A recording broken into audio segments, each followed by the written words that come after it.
Fato mu tafi mana Fato mu tafi. Kar ka damu raina ne a bace logi. Mu tafi Fato mu tafi. Fato yau wani huci kake mu tafi mana Fato. Jale ni kawai so suke su yi Fato ba kira sun da mana na saba ne ba ma yau. kada Allah kai mana shiru rike da kyau. To na rike.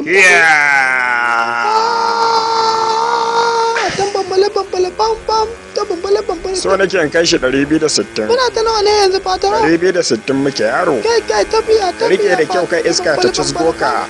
Kai ga mu magana ne muna baya. Kai waje jiha ne na wajen wannan jihar Jigawa kenan. Kai a can da ma ga baby. Kai hai. Kintin kauce na suna wani abu. Wannan anan Lado ya cinikin tumatir. Kai abu auki anan yi tare ana tumatir. Barin taka tumatir yawa.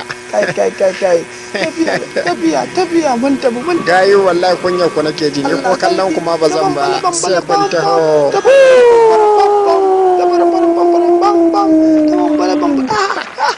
Ba sai kun tafa ba mazaje yayi da kyau. Gayu. Tafiya mu tafi to. Kai gudu fintin ka wani mai karamin mashi din fa. Tayar wani ce ta fita. Ayya shi ma mun Alquran tayar wani ce. Ba kan wadaka mu da kafa.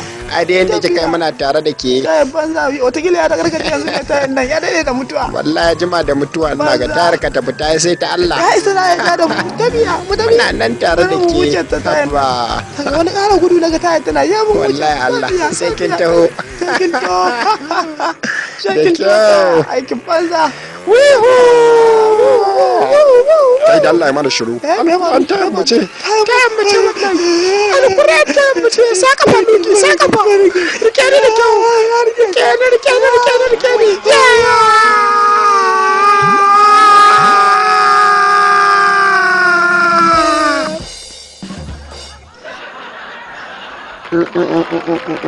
Ba da wari ba.